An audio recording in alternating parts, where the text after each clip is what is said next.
So many major cities are following after the Los Angeles STR model, which is you need a permit if you're gonna have an Airbnb. But the major loophole is you can rent out your Airbnb for 30 nights or more without a permit.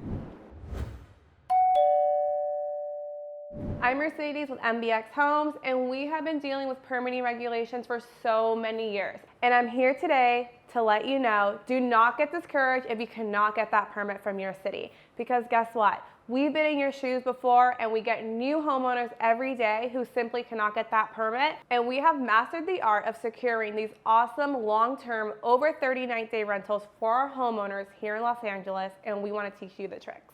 Let's cut to the chase. We're here to make money. Let's talk about pricing. The biggest rookie mistake is that you're pricing too low. You basically want to make sure your monthly rate is 2.5 to 3 times more than what the average rate is. So if your one-bedroom apartments in your area are going for $1,000 a month, you want to make sure that your Airbnb is listed roughly at around $2,500 to $3,000 a month.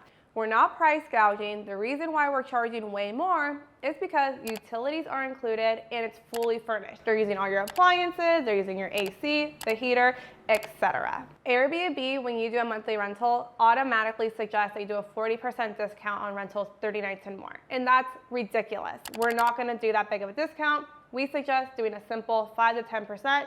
We're not here to get booked, we're here to make money. Our second recommendation is to provide extra amenities for your guests. They're going to be calling your Airbnb home for 30, 60, 90 nights. So we want to make sure that they feel super comfortable and at ease when they're there.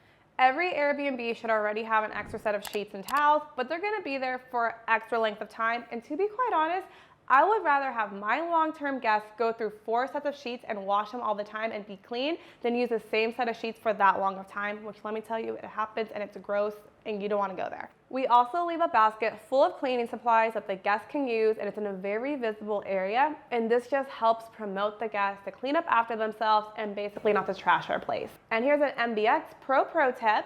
If you have a luxury listing and you're getting more than $12,000, $15,000 a month for this listing, please stock the fridge.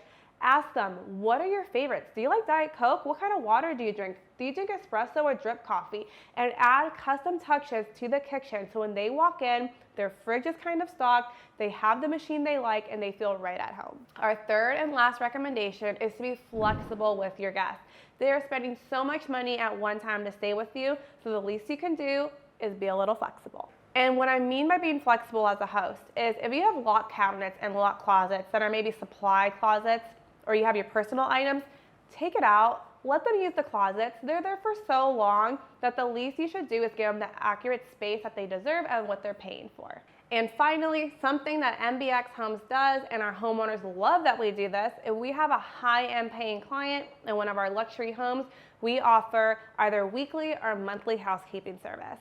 And this is an incentive to both the guest and the homeowner and us, because we know that the guest is happy in a clean home, and we know that the house is being kept up with. We know it could be super discouraging to not have your permit, but let me tell you, 30-day rentals are sometimes easier because it's less work, less flips.